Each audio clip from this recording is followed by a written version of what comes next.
Hello everyone, I'm Mike Simmons, the president and founder of Astronomers Without Borders.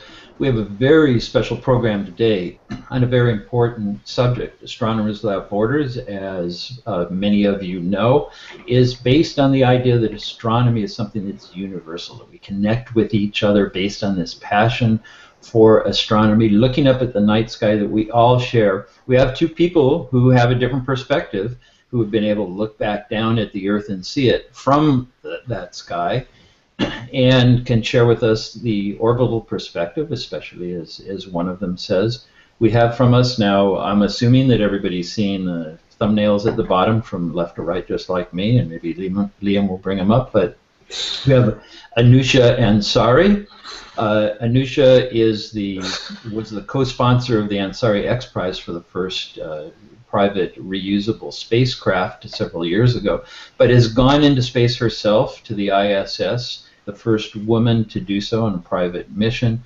She is also an entrepreneur and very socially involved in many aspects of the things that we're talking about here. She is also a member of the Board of Trustees of Astronomers Without Borders. Chuck and Sue Reilly joining us from the US also. They are the founders of Telescopes to Tanzania, the important project that's happening now in East Africa. They manage this under the aegis of Astronomers Without Borders, but we want them to talk about what is happening there, what the reality is on the ground, and how much of an impact we can have through projects like this. Jolene Ezekiel joins us from Germany. She is Tanzanian. She is in a place where she has a better internet connection than she might have back home. Jolene is a university instructor on a special scholars program in Germany right now. We were going to have Mpanda Malozo joining us directly from Tanzania, who's involved in the project. He's in a place where the internet connection won't support video, so we were going to have a few clips to play from him from an interview I did earlier. Kevin Govender is the director of the International Astronomical Union's Office of Astronomy for Development, based in Cape Town, South Africa. And they are using astronomy to help develop science and technology, engineering, mathematics in countries throughout Africa and other places in the developing world. Very important function of this professional organization. And last but certainly not least, Ron Garan. Ron is a former astronaut who spent a lot of time in space as well as under the ocean. He gets out of the atmosphere one direction or another as often as he can, apparently. But since leaving NASA, he's also worked at USAID, and he is a serial social entrepreneur who is really pushing the idea that the orbital perspective, which is in fact the perspective that we try to have from the ground, is the important one to take, and that we can all make a difference if we work together. All the pieces are there, and that's a really important point about what we're doing now. And Ron has a book coming out soon on the orbital perspective, and so he's been involved a lot. So I want to thank you all for joining us, and we have a lot to talk about here, but and we'll try to get to everybody's comments because all the people here have something great to say. Chuck and Susan, let's start with you and talk about Telescopes to Tanzania in the larger context of what is going on the ground in East Africa as an example of developing countries. I know it's not unusual. Most of the countries in the world don't have the kinds of resources that we do here in the U.S. and Western Europe. And tell us a little bit about what it is that you're doing. And we'll bring up some pictures to talk about as we go as well. Thanks, Mike. We're pleased to be here with everyone, and in a nutshell, I think we typically tell folks here in the United States that the Telescopes to Tanzania program is really a STEM program, promoting science, technology, engineering, and math in the educational system, and we I suppose it's a little a little bit overboard, but we try to say that astronomy is the gateway to the sciences. Because you can't look through a telescope without starting to ask questions that take you back to biology or geography or chemistry or physics. It's just the nature of the work. Mm-hmm, mm-hmm. Absolutely, and here we're looking at a picture that you took at one of the schools that you're dealing with in Tanzania. Beautiful picture of some kids there, but also a diagram of the solar system. It looks like they had astronomy going here already, so it's a little worse for wear. That's probably the biggest statement. It's a little worse for wear. It is the only hands-on, if you will, visual thing at the school in terms of science when we got there. That was how students learned from that drawing, and you can't see it really well, but it is because it's broken up. But that was the extent. And these are primary students at Katefu School. Katefu is off the grid. It has no electricity, and they do now have a little water. They have added some water filtration, so the students do have clean water, which, as you know, is part of being alive. But this is a very important little school for us, because it is one of those places that we visit each time. And the last time we were there, one of the students asked Chuck what happened to Pluto, because the materials we left said Pluto was not a planet, and the stuff in their teacher's book had said that Pluto was the 9th planet, and the news in Tanzania reported it as Pluto was gone. So this child fronted Chuck, and it was a fun day. But it was also one of the most rewarding moments to see the work through the years of a classroom that was using materials, and through those materials asking new questions, and the teacher that was willing to let a child confront the question. Yeah, I think that's the most exciting part, is that for these young primary children, especially the girls, to get engaged with some hands-on inquiry kinds of material. It really does brighten both their eyes as they get excited about astronomy, but it also brightens their lives, because it gets them, we hope or trust, on a path where they will continue to focus on and follow through on particularly in the sciences. Well, let's follow up that with Jolene. Jolene Ezekiel joining us from Germany, but from Tanzania. Jolene, thanks for joining us here. You can talk a little bit about the educational system. And again, this is Tanzania, but it is representative of most of the developing world, as we understand it. And Chuck and Sue mentioned the girls in STEM as well. Yeah. So, and the idea of having hands-on materials that they can actually do something with. And you've been both in the U.S. and in of course, I'm sorry, in Europe. You've had experience there, and you've seen the difference between how things are taught and how they're taught in Tanzania. What can you mention a little bit about how how those differences play out?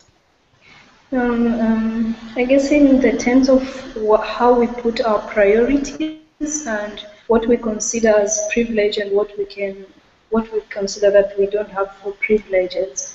In our education system, you find out that most of the things are done theoretically. That you find some in the books. If the teacher is willing enough, they'll just talk about it, and it will just end there. We don't have so much of practical exercising, mind-sparkling curiosity that will spark within the children's or the students and the teachers, whereby you get the room to ask questions and your question get answered even if it's in the middle way, or you don't get that environment where they will spark your curiosity. I guess that is the most important thing which we lack as one of the developing countries in Tanzania. Mm-hmm. Okay, and one of the reasons would be maybe the lack of hands-on resources itself, astronomy provides sort of a natural laboratory that's already there, and it raises a lot of questions. And I have some clips from Mponda that I want to play as well as we get going. So there are big differences. And briefly, Kevin, I want to mention, ask you about the idea. Oh, first, let me say to those people watching, we do have the Q&A app going. We're monitoring that. If you have questions or comments for anybody, please put them into the Q&A app. And I see that we already had one question about STEM. What does STEM mean? It's science, technology, engineering, and mathematics. Thanks, Joe. Kevin, the importance of astronomy in development in developing countries. We all understand that science and technology and so on is important. Why astronomy? Well, of all the sciences, astronomy is one that that really straddles various fields.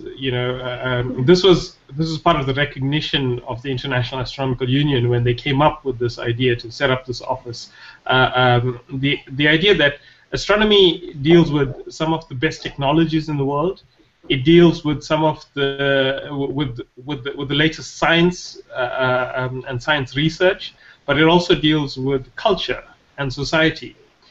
These three aspects, technology, science, and culture, they're all very closely linked with astronomy, and virtually any community around the world, has some either cultural links or we've got, if you want to explore the universe, you need the latest technology and you need the latest science, but science from across, whether it's physics, maths, chemistry, biology, and astronomy having this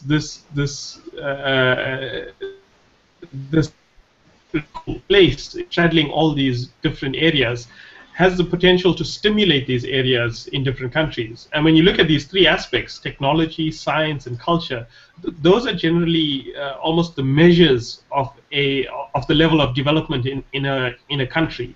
So using that field, as Chuck was saying, as a gateway science, brings in all other aspects, whether it's STEM education, whether it's new technologies, but also addressing the cultural aspects of our society, inspiring people, giving people perspective. What you're talking about the orbital perspective, these are all strengths that are within astronomy. Our job is to try to realize all these potential impacts that astronomy can have in these areas, and thus stimulate the development within a particular region, country, or the world in general. Which is fantastic. It's a great thing for IAU. Like I said, IAU does a lot of great things, but this is my favorite. So that's my particular perspective, as you know, Kevin. And we've worked with you, Astronomers Without Borders, working with OAD as well, and it's a great partnership. So Liam, I'm going to ask you if you can bring up a clip, the first clip from Mponda Maloso. I talked with him on a very sketchy internet line from the capital of Tanzania, Dar es Salaam, and even there it was very poor video, but he had some important things to say, and I want to bring one of those clips up. He's not able to join us live, but he had some very powerful things to say, and we'll bring in a few as we go.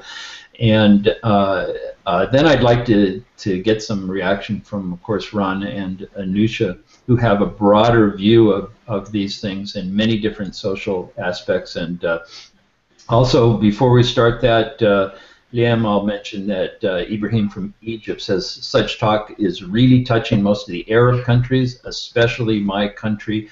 So what we're talking about here with our project Telescopes Tanzania is a great example of this, but it is hardly Tanzania itself that has the issue, and that's what OAD is doing. So so it looks like Liam, you got that queued up. Let's see what Mponda has to say about the power of astronomy for teaching science in Tanzania.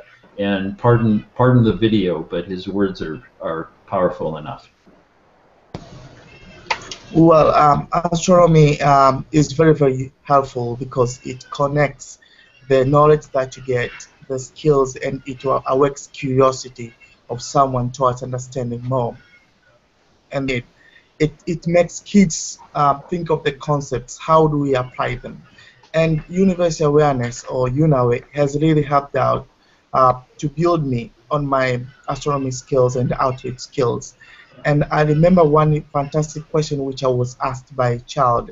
I was talking about gravity on that day, and then this child asked me, like, what happened if the gravity stops? What will happen to the clouds? Will it fall up on us? And what will happen to us people on Earth? Are we going to float around into the air? So what will happen because we're outside of the globe? So you can now see that the children start to think beyond what they've been taught. They can start to imagine. And this is the power that astronomy brings to the science. So, so I think that is a very important point, and I think astronomy really is a good gateway. It's a natural, it's a natural laboratory, and we'll have some more things to talk about there as well. So, Ron, I'd like to get your view of this. I mean, you have what you've referred to as the orbital perspective. You've seen an awful lot of things in Africa and other developing countries and so on, and have worked to try and develop programs that do this kind of work. What would you have to say about this type of a thing and using astronomy and that orbital perspective? Yeah, you know, I think that it's really two sides of a coin, right? We talk about the orbital perspective of, you know, this perspective we have of our planet from space, and how it gives us this sense that, you know, we're all riding through the universe together, that we're all in this together.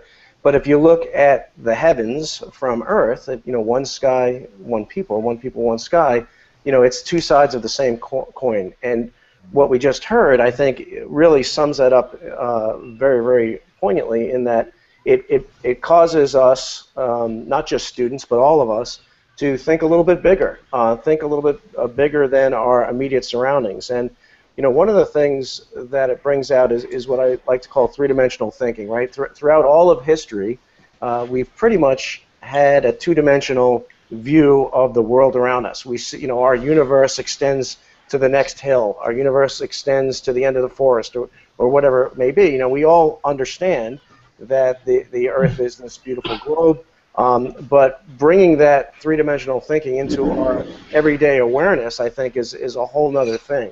And a lot of the problems we see on the Earth, a lot of the conflicts we see on the Earth stem from taking a small picture, two-dimensional view. There is an us and there's a them, and you know, if they gain, we lose, and it comes from a philosophy of scarcity. When you look at things from the bigger picture, from a three-dimensional picture, from the orbital perspective, we see that a lot of things become clear.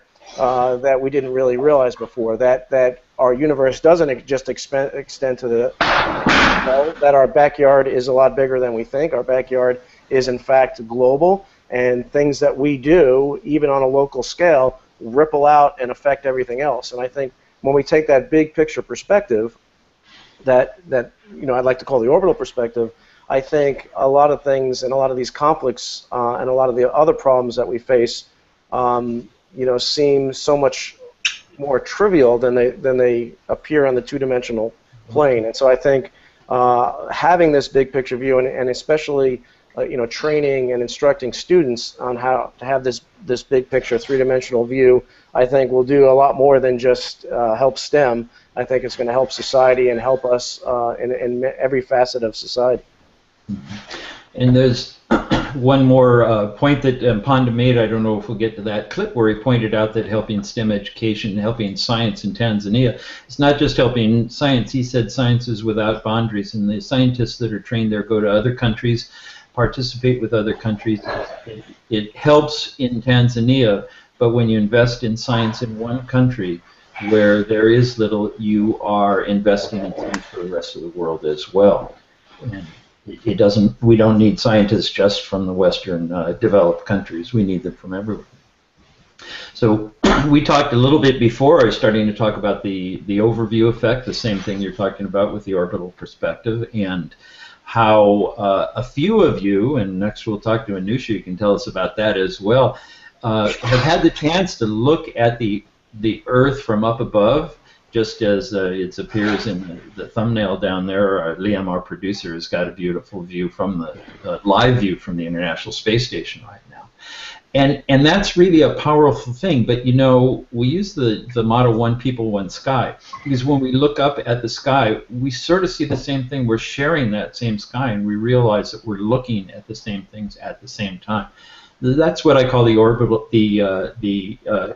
overview effect for the rest of us. You know, unfortunately, unless one of you guys can sneak me onto a Soyuz here, I'm not going to make it up there. But we have the same perspective there. And do you ever think about that, Ron, as you look up as well, that in a way there's a connection looking both ways?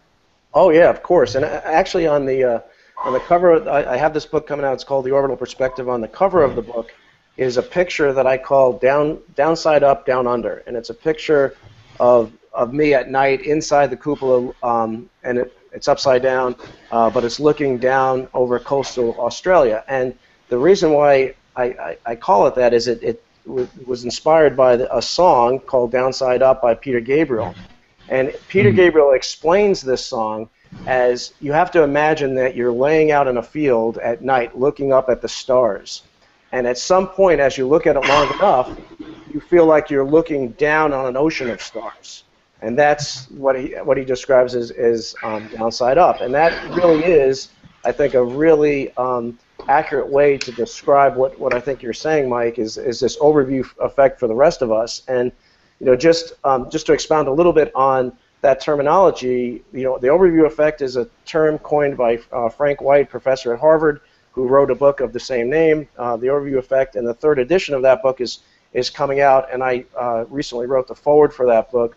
And in it, we talked about, you know, the overview effect and the orbital perspective.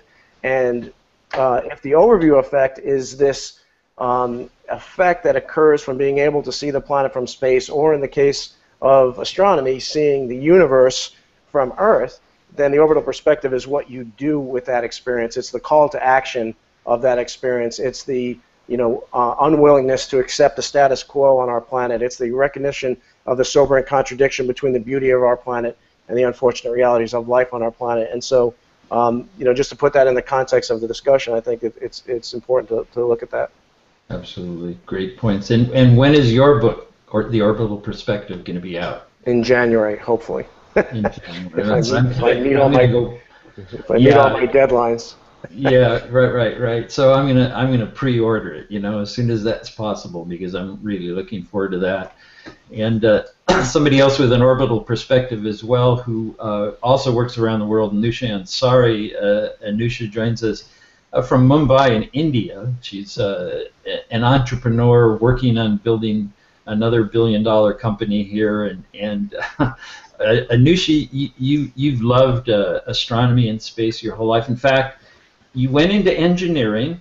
I don't know if people know this, but you're actually studying astronomy now. You've gone back to school, getting an online master's degree in astronomy. So this is really your passion.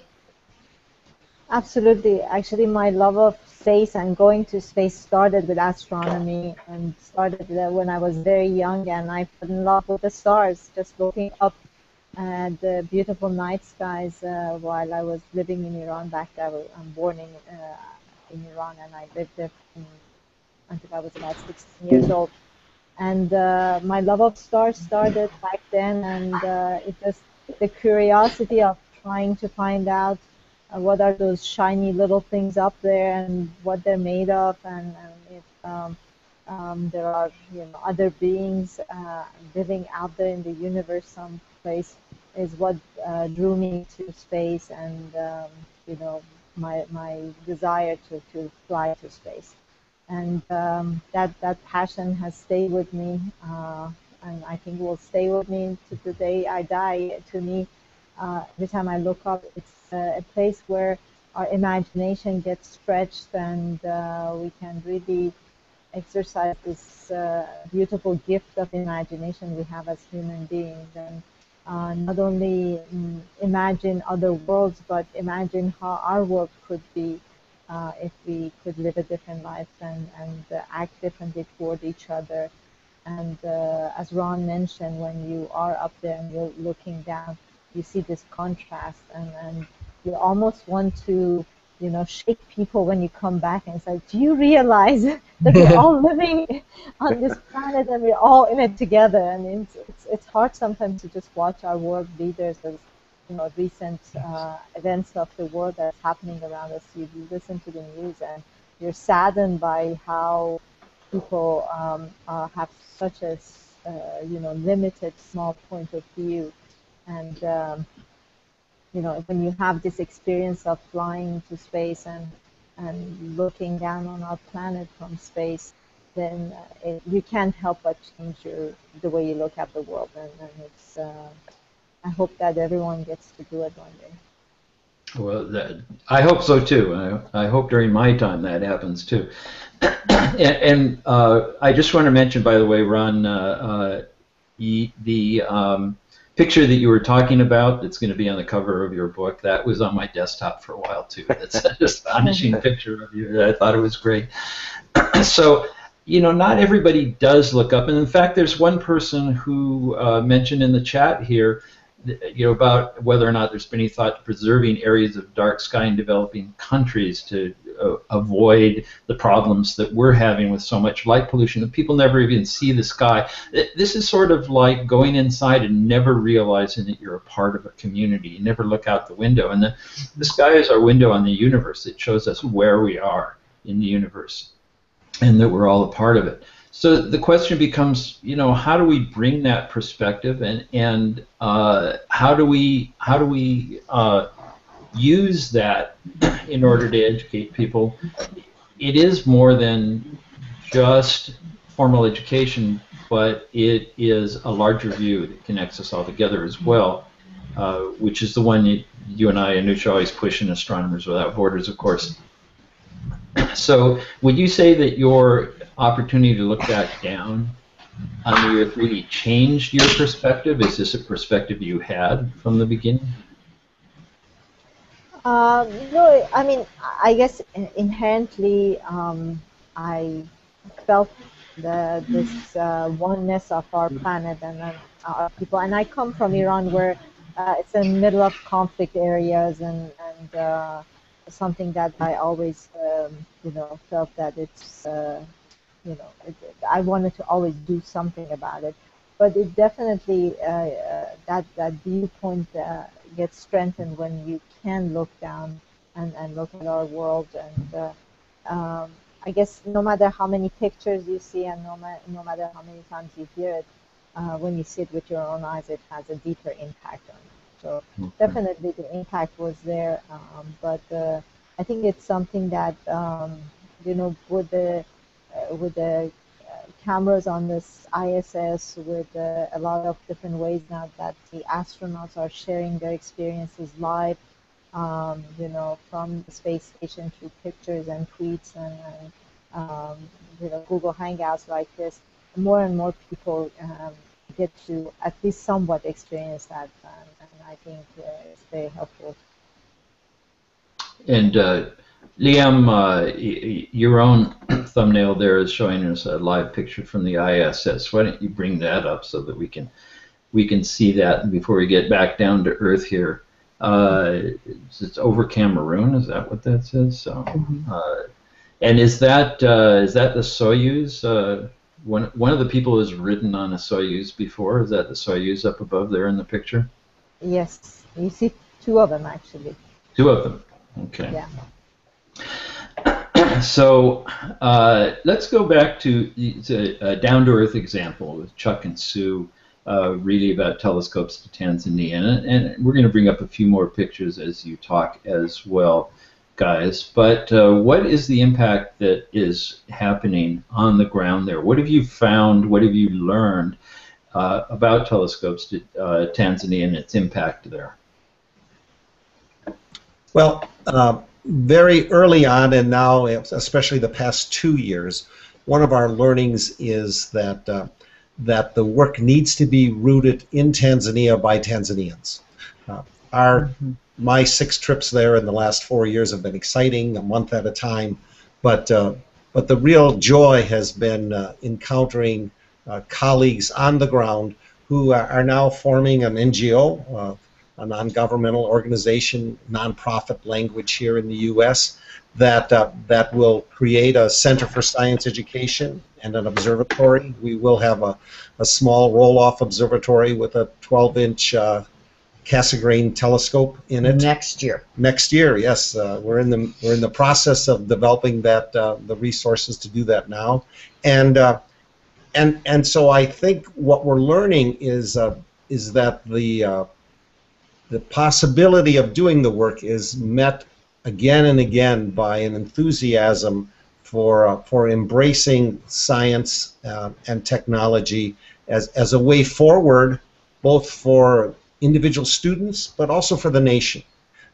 Kevin, that's what Astronomy for Development is about. Although it is interesting, Mike, when we talk about preserving dark skies, I'm a dark sky ranger ambassador, and so we took a poster of one of the dark sky posters of the world, the globe at night, if you will, and when we had one of our colleagues look at it, he understood the importance of preserving that dark sky, but also noted that those bright points of light typically were in places where there was much development going on, and so economically that showed kind of a disparity for our colleagues in Tanzania, and so we work hard to help folks understand that it can be a both and, not an either or.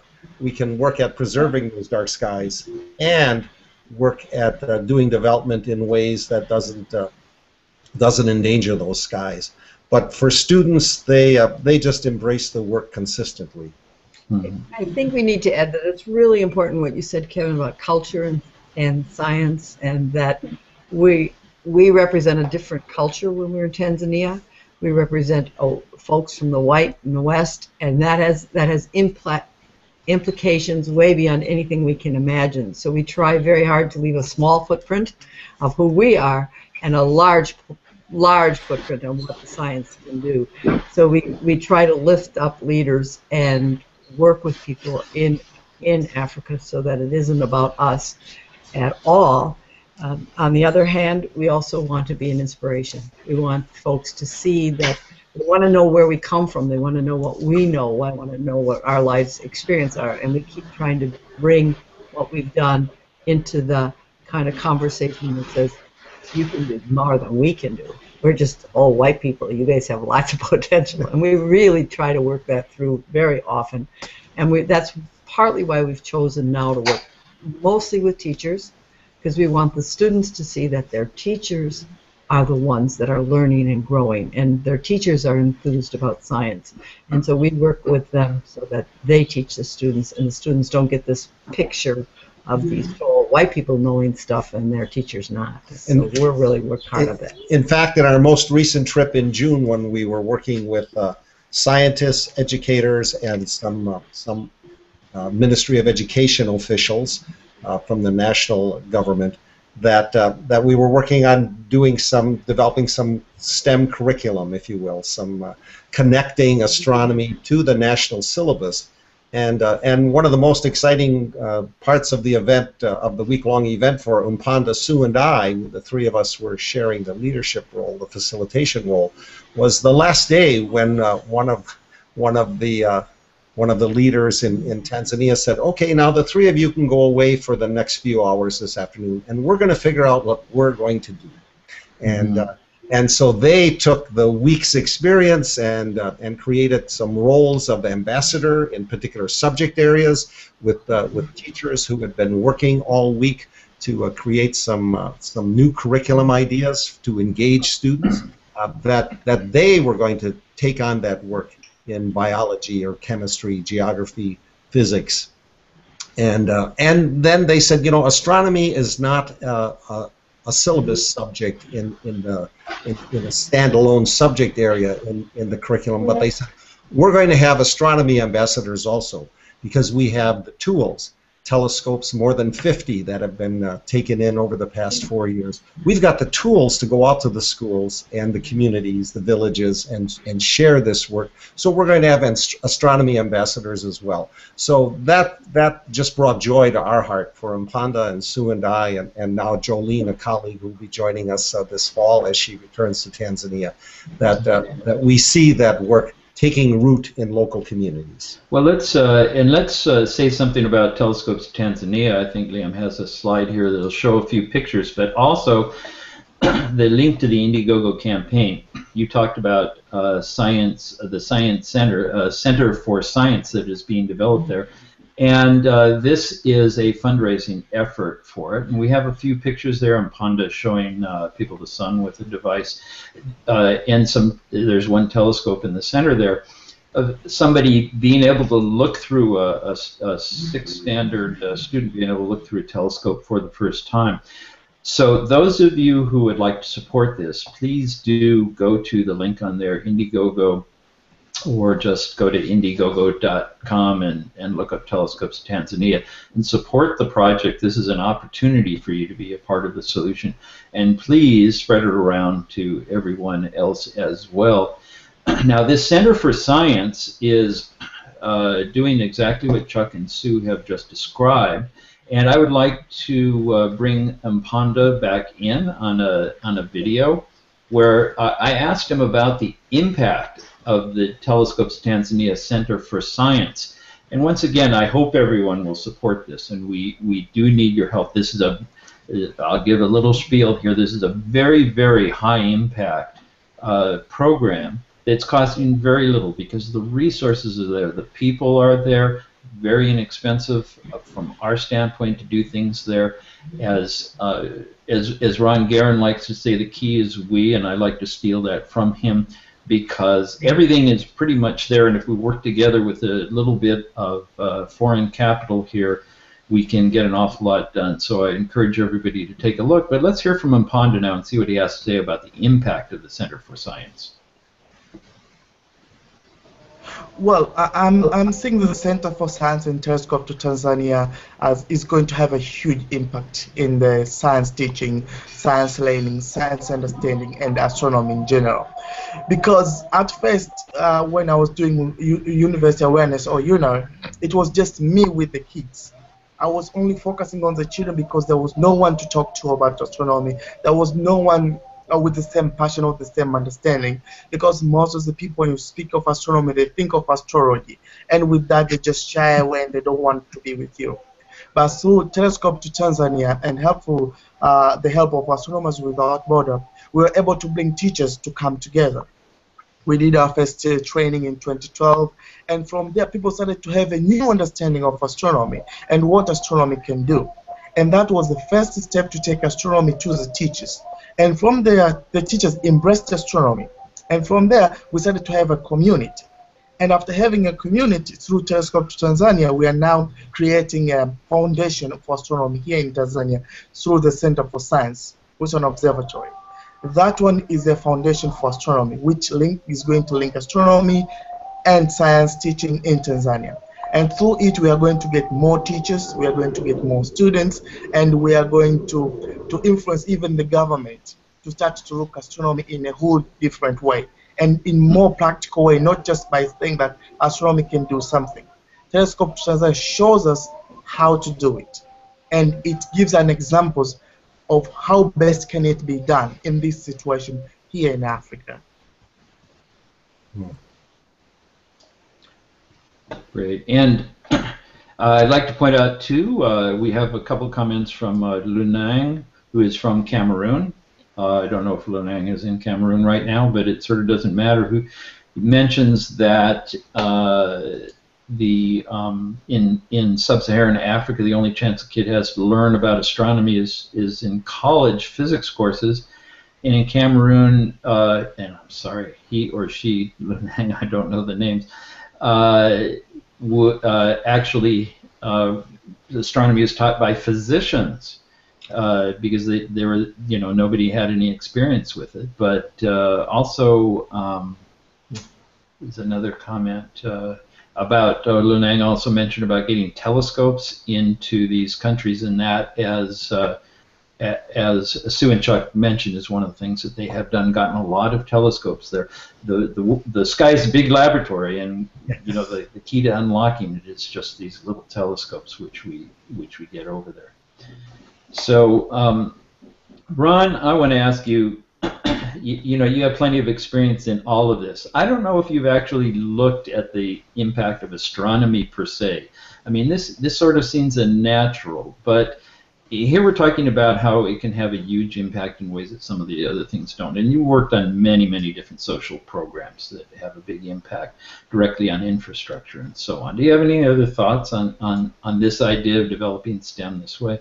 Yeah, I think for the same reason that we talked about, this view of our universe that we can get through telescopes and through astronomy can broaden the perspective of somebody. I think it also can inspire them to science, technology, engineering, and math, and I would add arts to that as well. First, so instead of STEM. And the reason why I think arts is so important in this as well is throughout all of human civilization, the heavens, the universe has been a focus of arts as well, and it serves as another way to inspire people to go out and make a difference. And so a lot of the problems facing our world have technological solutions. A lot of those technological solutions, I think, are going to be found in the developing world. And I think what astronomy does is it inspires people to look for those solutions. And we tend to look at technology transfer as a one-directional thing, right? So maybe we're applying space technology to the developing world, or Western technology to the developing world. But what we fail to realize is that there's a lot in the philosophy, the engineering approaches, the engineering solutions that work in the developing world that can be applied to sustainability elsewhere on Earth and to space exploration.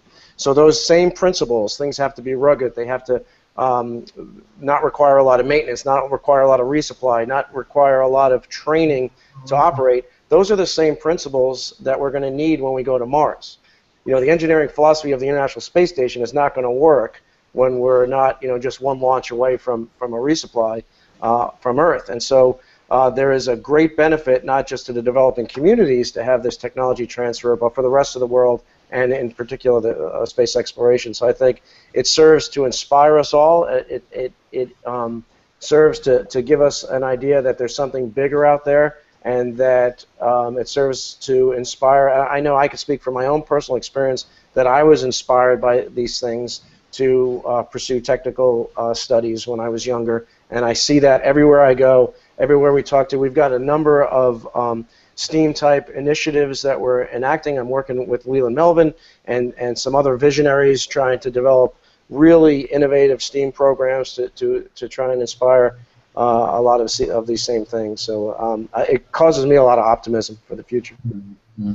And it is important that A is coming into STEM now, also that the arts are coming into STEM as well. In Astronomers Without Borders, we have an Astro Arts program, which really took me by surprise. I come to astronomy from a scientific and educational standpoint, but it is amazing how much the STEM fields are seen by artists with a different perspective. Some of them even well-known astronomers who are artists as well. And this helps us to express our different views of sciences and technology. And like you say, it brings about different solutions as well. And we have one important question that I want to ask Kevin about culture and in astronomy and the science as well. But before we do that, I want to answer an important question, which was that I think it was Lunang again who asked how expensive it is to deploy a telescope observatory in a country like Tanzania. And Liam, I'll catch you by surprise here and ask you to bring up that Indiegogo slide once more. But I would like people to go and check this out. This project to build not only the observatory, the building, get a telescope into it, but also to develop curricula for the different countries, schools, to develop teacher training programs and everything else. The fundraising program is asking for $38,000. That is what it's costing for a year's worth of operations, as well as the capital expenses to build this.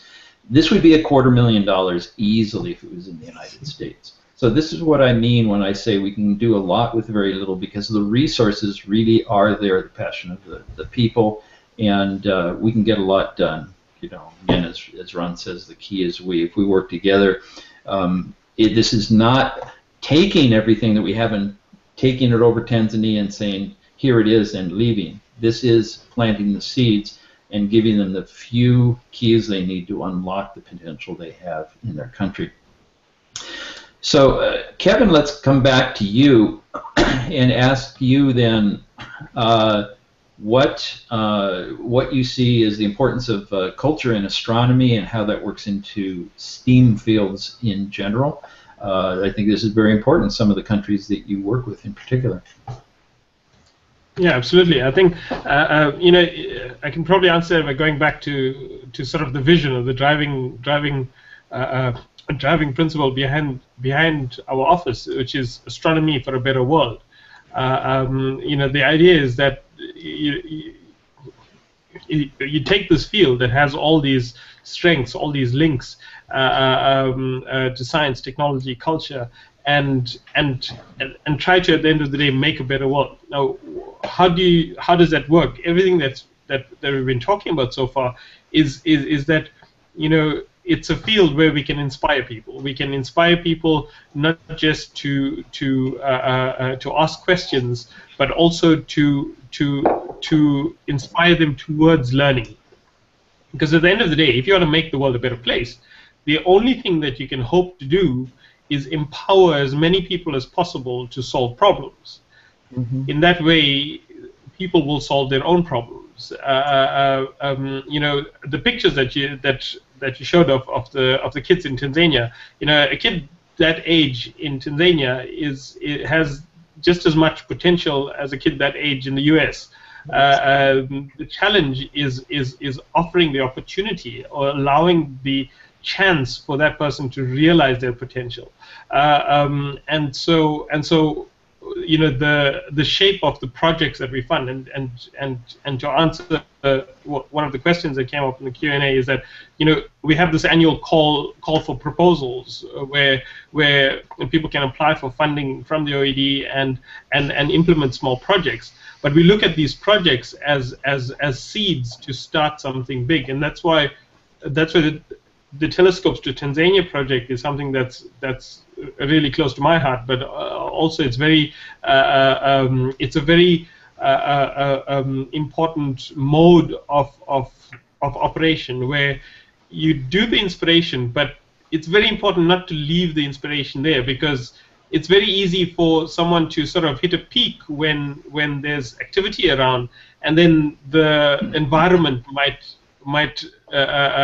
sort of suppress that inspiration. So building those roots in the curriculum, in training the teachers, in forming collaborations such that we have a community that is looking to empower as many people as possible with the skills to solve problems, and in doing so, you know, embracing the different cultures of the world is key to that, because, you know, there's never going to be a silver bullet. Astronomy is not going to change the world alone. It is one cog in the whole machinery that needs to be put in place, so that we all can together empower more people. So you know, the structure that we have, for example, is to set up regional offices. So there's a regional office in East Africa that's recently been established, that's based in Ethiopia, and the idea with the regional offices is that they will take culture into consideration, take local politics, local strengths and funding opportunities, and sort of take the big ideas and implement it in a workable way locally. And I think that cultural sensitivity is really crucial. And one can never say, you know, in general what one should do, but it has to be culturally relevant and specific to different regions. Yeah, absolutely. And you know, I want to ask Jolene about her experience in Tanzania. Jolene, you worked with Universal Awareness there, which is a fantastic program, legacy of the International Year of Astronomy, and a little bit with telescopes to Tanzania, but not as much until you get back there. But you've seen how some projects have been done from the outside and what happens when there's follow-up and when there is not follow-up. So can you tell us a little bit about that, how projects are done and how Telescopes Tanzania is working? Having been working with universal awareness, we realized that most of the projects or most of the things people started, they didn't sustain because people expect you to be there from time to time to monitor, to see what is going on around, and you find the majority of the community, they are used to projects which have a specific time frame. And then when that time frame terminates and the people who brings out the projects, they went into their ways and everything is off. But following up with the telescopes to Tanzania and taking up from where the universal awareness started, because we started with just science clubs in the schools and started to raise awareness among the teachers. And when we started, it was just few schools, and we find out difficulties in monitoring and evaluating if we are successing or we are not successing. So when Telescopes to Tanzania patch in, it was a good gateway because they just take up where we ended actually, and take it to the next level. So if we plan to put out the Center for Science Observatory. For me, it's a good opportunity because now we have somewhere some people in their common agreements. They have agreed that this is what we want. This is what we are going to do with this Center of Science, and the fact that it's not only going to be just astronomy, because we still have this problem with astronomy, people mixing it with beliefs, and people thinking it as something extra that it's not necessarily given. So having this Center of Science built somewhere, and then we have teachers, we have students, and the general community who embrace it as their own. That itself, for me, it's a sustainability. Mm-hmm. Yeah. It is important, and while I bring up a picture here to talk with Jolene about, Liam, maybe you can bring up our slide again about telescopes to Tanzania. I really hope that people will support this because not only because it's important in Tanzania, it's important for Astronomers Without Borders, but it's very important we show that we can do these things because this is not the first. The idea here is not only sustainability in Tanzania, this is a model for the rest of the region. And it really has worked so well, thanks to Chuck and Sue, that we really believe that this will not only have a big impact, but that it will also work in other countries in the region and maybe around the world. And Kevin, I hope that that we and the OID can work together to make that happen as well. So I'm going to... Hey, Mike, I just want to point out I have not seen this slide pop up to the big window yet. So I haven't seen it out of the thumbnail, and I don't think people can read the website in the thumbnail. Well, yeah, that's one of the things that on these Hangouts we don't see what's actually going out live. So we just play it by ear, but it's hopefully it's up there now, and we have no way of knowing unless Liam tells us what he's picked. It's not like a TV program where we have a monitor and we can see who's on. So it's a little bit of a, yeah, so he is, Liam says he's switching him to the big screen. So it should be up there now. And there are some good pictures on it as well. And he says it is up there now. Is it just me? Because I don't see it. No, you know, if you want to see it as a participant, you click on the thumbnail and it'll come up.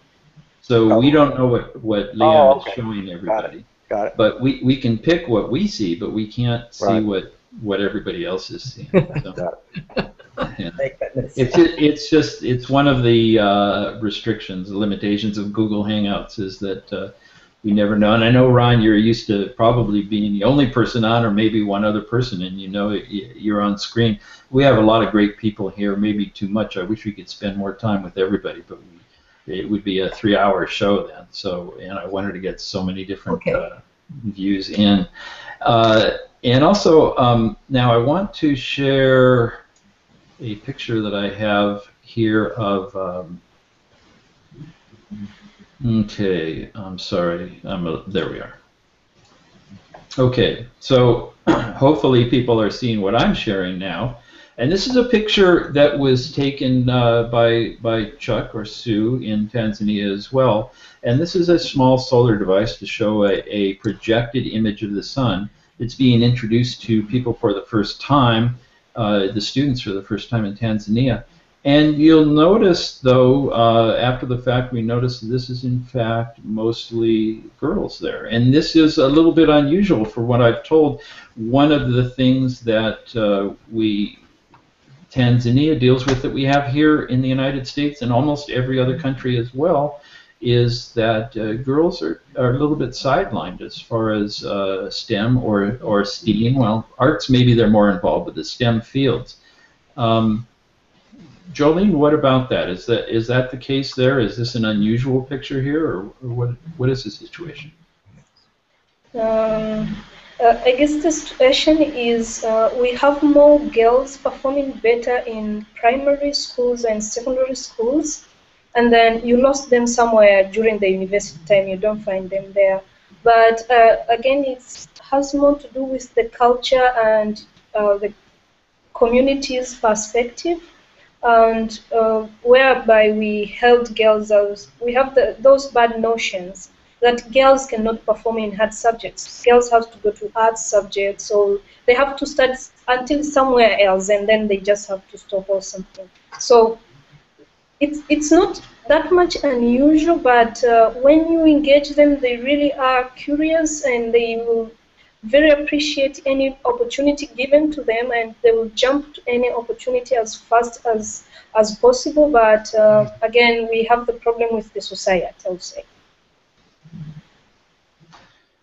Okay, so let me, I always have to remember to stop sharing my screen so I come back on live here. There I am. Okay, so we have some interesting questions here. We're going to be short on time, but there are some good things. There is one point that is very important made by Munirazi Makoni, country, I don't know. And he talks about astronomy facilities becoming white elephants. Do the countries have the funding to keep these things going, or the sufficient numbers to keep them going? And that is a very important question, because we have seen observatories and other facilities built in countries. People come in, they build something, they hand it over, and there's nobody trained who's able to take care of it from then on. Chuck and Sue, why don't you address that? What is the situation? How is that not going to happen in this case? Well, first of all, the fact that it is a local NGO that is creating this space and place, if you will, and the observatory will be this modest roll-off will be the primary structure for the Center for Science Education, because part of the philosophy of the center is to be a center on wheels. That is, staff, the ambassadors that we mentioned earlier, will go out into the communities. Because of infrastructure issues at this time, it's much easier for 2 or 3 people to go into a remote community than it is to bring 50 or 75 or 100 students into a central location. So that's part of it. And I think the second part is something that Ron mentioned. The instrument that's being used is a classic Cassegrain developed by Tom Cave back in the late 60s, early 70s. So it's a very basic instrument, very simple to use. It will only have one 12-volt motor to drive the tracking. Just a very small device used with a solar array to power that, and some internet and computer capacity. And the roll-off structure itself, any of us who have used roll-offs know that it takes a little bit of maintenance, but they aren't high-tech. Again, you know, you literally push the the roof off by hand. You don't Right, need the which is power or other kind of facilities. And so so yeah, it's a basic instrument. yeah. So the whole idea, there are people there. There will be an NGO. There are funds to keep this going. Again, it's not a turnkey solution where people have to just come in and start with the computer technology that they have no experience with. The idea in all of these things, as Ron and Kevin and everybody has experience, is to make it so that people have buy-in. They are stakeholders. They own this project. That's right. That's right. Yeah. So there's a very interesting comment here for Anousheh. It comes from CA. Somebody's got a lot of noise in the background. Let's see. Okay, and he says, I like to keep in mind the message in K. Ravin's poem, which Anousheh shared in My Dream of Stars. He says, great book. And so that is Anousheh's book. And the quote is, only as high as I reach can I go. Only as, well, it just moved it. Only as high as I reach can I go. Only as far as I seek can I go. Only as far as I look can I see. Only as much as I dream can I be. And Anousheh, you chose that, and I think that epitomizes your life as well in your book, My Dream of Stars. And this is a Persian poem. It just has to be, I know. No, it's actually by an American poet, Garan, and it is one of my favorite poems because, as you said, it symbolizes what I believe in and how I strive to live my life. And I think, with the right inspiration, no matter where we live in the world, we'll find, ways to aspire to, to reach beyond our means as we see it every day in our environment, and we strive to change our environment, and it's important. And I think astronomy is one of those rare fields that helps us, as I said, stretch our imagination and helps us to dream and dream big, and that's why I quoted that poem in my book. I get a lot of messages from people, especially in Iran, relating to me being from that part of the world, and it always warms my heart to hear little girls living in small villages in Iran, with telescope or without telescope, going out there and looking at the night skies and imagining a day that they will be also flying to space like I was able to do. One of them very intimately. I've been involved in telling her story of Sepide, who was who also growing up in Iran in a very poor village, always dreamed of going to space, and astronomy was what saved her from all the crazy things going around her and all the limitations and prejudices around her. Yeah. And of course, Sepideh, Sepideh, and I don't remember the name of it, but it is now a documentary telling her story. It's a great film about her inspirations, first Anousheh Ansari, but also Albert Einstein. These are the people she has pictures of in her room. And she is in a small town in Iran that I've been to more than once. Iran is like an adopted country for me, as Anousheh knows, and I've been there many times and done a lot of work there. So I have been to her town of Sadat Shah, which is known as the Astronomy town. It's an amazing story, and I wish we had more time to tell more stories. We have to do more things like this. But I would like to also add one other quote from Margaret Mead, the famous anthropologist of the 20th century, who I will misquote here, but the idea is the same, that individuals do have the power to change the world. And in fact, it's the individuals are the only ones who have ever changed the world. So it's us working together that we can make a difference. And I'm afraid there are so many more good comments here. But I think we're about out of time, so I'd like to thank everybody, and Liam can bring up perhaps that screen for Telescopes to Tanzania to learn more. Anousheh Ansari has her own website as well, AnoushehAnsari.com, and her book is a real inspiration. Chuck and Sue Reilly, who started Telescopes to Tanzania and have created what it could be a real game changer. Two individuals who are making a huge difference, not in one place, but hopefully over a larger area, showing the way. Jolene Ezekiel joining us from Germany, thanks for your comments as well. And Mpanda Maloso, who is in a place where he probably can't even watch this now, but he will when he gets back to Dar es Salaam. Kevin Govender joining us from Cape Town, South Africa, from the IAU's Office of Astronomy for Development. There were some more questions related particularly to that, so I would encourage you to look up the OAD. Go to the website of the International Astronomical Union, iau.org, and you will find it there. Kevin, is there a quicker URL that doesn't get too long that we can tell people? Well, the OED website is astrofordev.org. Astro4Dev, with the numeral dev, that's right, I had forgotten it. Numeral 4, yeah. Numeral 4, DEV.org. Learn about what the OAD is doing. And Ron Garan, thanks so much for joining us here as well. You have your own website. It's rongaran.com, is it? That's right. Yeah. Yeah, and all of the things that you're doing there, you're a hero, Ron. Not just what you did up on the space station, but how you're using that down here is fabulous. So I want to thank everybody. People can reach me if you want to through a contact on Astronomers Without Borders.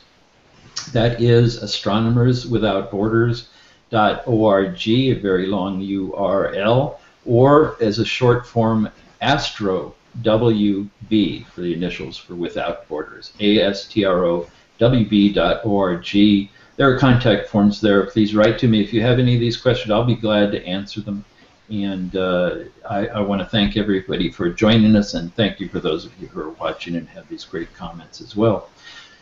So I'm afraid we have to say goodbye for now. I hope to have more Google Hangouts like this, bringing the worldwide perspective that we can get through astronomy and space in the future. Do check out the Astronomers Without Borders.org website as well. Thank you, everybody, and good morning, good afternoon, good evening, wherever you happen to be. Good night. Good night. Thank you.